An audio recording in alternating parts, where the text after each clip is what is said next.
सबसे मुश्किल काम पता है क्या होता है? पढ़ते तो सब हैं, लेकिन जो रिवीजन करना होता है ना, वो सबसे डिफ़िकल्ट टास्क होता है।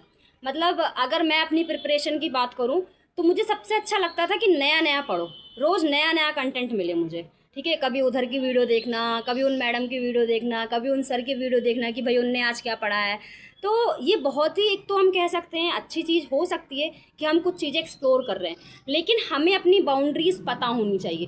हमें पता होना चाहिए कि हमारा एग्ज़ाम बहुत पास में है, तो हमें अपने रिसोर्सेज को लिमिट में रखने की कोशिश करनी चाहिए। So hello everyone, this is Vandana and I welcome you all in my YouTube channel.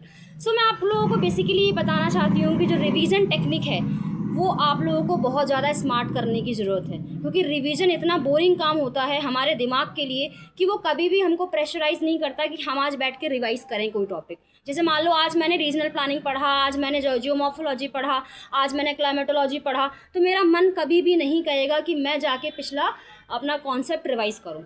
सो ये आप लोगों को इंश्योर करना है कि आप लोगों को रिवीजन कैसे करना है। इसके लिए देखो, आप एक टेक्निक इस्तेमाल कर सकते हो। फॉर एग्जांपल, आज मान लो आप लोगों ने मान लो थॉट कंप्लीट कर लिया, या फिर मान लो आप लोगों ने कोई टॉपिक इकोनॉमिक ज्योग्राफी का कंप्लीट कर लिया, या फिर मान लो आपने पेपर 1 का लॉजिकल रीजनिंग करा। उसमें आप सबसे छोटा टॉपिक मैं ले लेती हूँ। मान लो आप लोगों ने आज स्क्वायर ऑफ अपोजिशन, जो लॉजिकल रीजनिंग का टॉपिक है, उसको आपने कंप्लीट करा। अब उसका रिवीजन कैसे करना है? उसका रिवीजन बेसिकली करना ऐसे है, दो तरीके से। पहला तरीका ये होना चाहिए कि आप एक ब्लैंक शीट ले लीजिए A4 साइज़ की, ठीक है?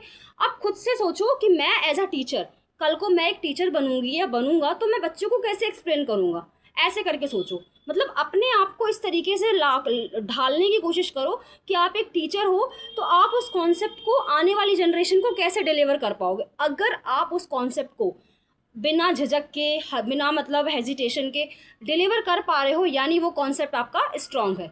लेकिन अगर उस कॉन्सेप्ट को आप डिलीवर नहीं कर पा रहे हो, यानी आपको और पढ़ने की उसको ज़रूरत है, फिर जाओ वहीं पे दोबारा उस नोट्स की तरफ, दोबारा उन क्लासेस की तरफ, और उसको रिवाइज़ करो। दूसरा तरीका जो बहुत ही इंपॉर्टेंट है, आप कोई टॉपिक पढ़ते हो तो उसके क्वेश्चंस बनाओ। क्वेश्चंस यानी उसके प्रीवियस ईयर जो क्वेश्चंस होते हैं ना, वो कम से कम 5 से 10 सॉल्व करो। अगर वो सॉल्व होने पर आपके 10 क्वेश्चन में से अगर वो 7 से 8 आपके सही हो रहे हैं, यानी आपकी स्ट्रैटेजी जो पढ़ने की है वो एकदम सही चल रही है।